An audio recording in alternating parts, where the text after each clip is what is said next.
tous et bienvenue dans ce mot pour aujourd'hui. Qui a fait cette prière? Rends-moi la joie de ton salut. C'est le roi David. C'est le roi David dans le psaume 51, verset 12. Il n'y a que quelqu'un qui a expérimenté la joie du salut qui peut faire une telle prière. La joie du salut. Et qu'est-ce qui l'a poussé à faire une telle prière? C'est que le péché est entré dans la vie du roi David et a brisé cette joie du salut que Dieu lui avait donnée. Seul Dieu peut donner cette joie de salut puisque seule la Bible parle de ce salut. Et je voudrais vraiment vous parler de la joie du salut ce matin. Connaissez-vous la joie du salut? Un homme dans le Nouveau Testament va le vivre. C'est un eunuque éthiopien alors qu'il est en train de rentrer de Jérusalem pour retourner dans sa contrée à Gaza. Il va rencontrer un homme que Dieu va lui envoyer, Philippe. Philippe va l'interpeller et va lui demander s'il comprend les Écritures.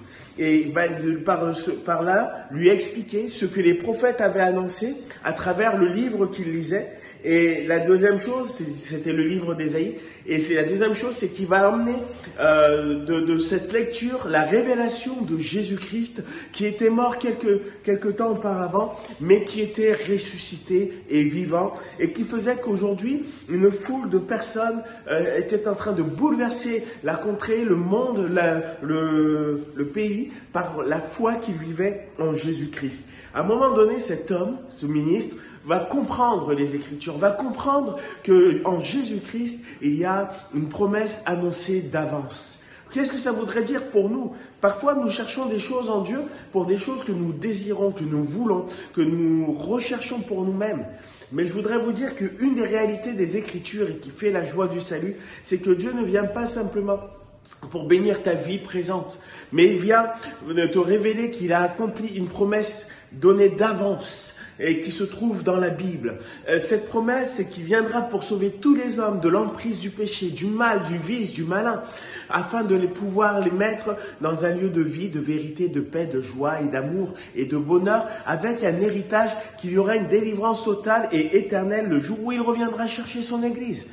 Alors, cet Éthiopien va saisir une chose, c'est que l'accomplissement de cette promesse de Dieu qui se trouve dans la Genèse, que le serpent sera écrasé par le talon de la femme de la femme enceinte qui enfantera, de la vierge enceinte qui enfantera, eh ben, cet accomplissement se trouve en Jésus-Christ. Alors, il va réaliser ceci. Et il va comprendre qu'il faut un engagement. Alors il va dire, qu'est-ce qu'il faut maintenant pour que je suive, pour que je m'engage, pour que je sois baptisé?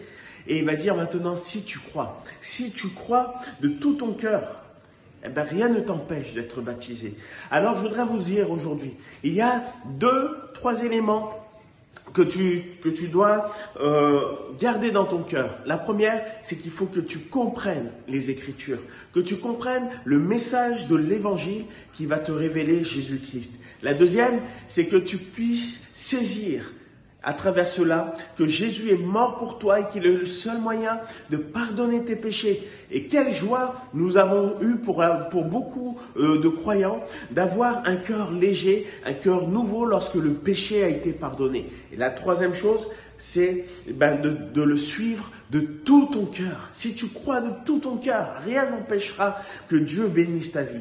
Et tous ceux qui ont vécu cette expérience peuvent dire que leur vie a complètement changé. Si les désirs ne sont que personnels et internes, il y aura toujours une part de déception. Mais si la première promesse que tu saisis, que tu acceptes dans ta vie, celle que le Seigneur te donne, qu'un jour il viendra sauver totalement tous ceux qui croiront en lui, tu verras qu'il y aura une autre dimension dans ta vie, dans ta joie, dans ta paix, dans ta façon de vivre. Alors que le Seigneur nous encourage aujourd'hui encore à vivre une telle expérience. Rends-moi la joie de ton salut. Peut-être que quelqu'un l'a perdu. Peut-être que quelqu'un a laissé des fardeaux, des soucis, des questions, des péchés entrer dans leur vie et éteindre la joie de ce salut. Mais aujourd'hui, en Jésus-Christ, il peut te rendre la joie de ton salut. Alors que le Seigneur vous bénisse, je vous souhaite à tous une bonne journée et je vous dis à bientôt.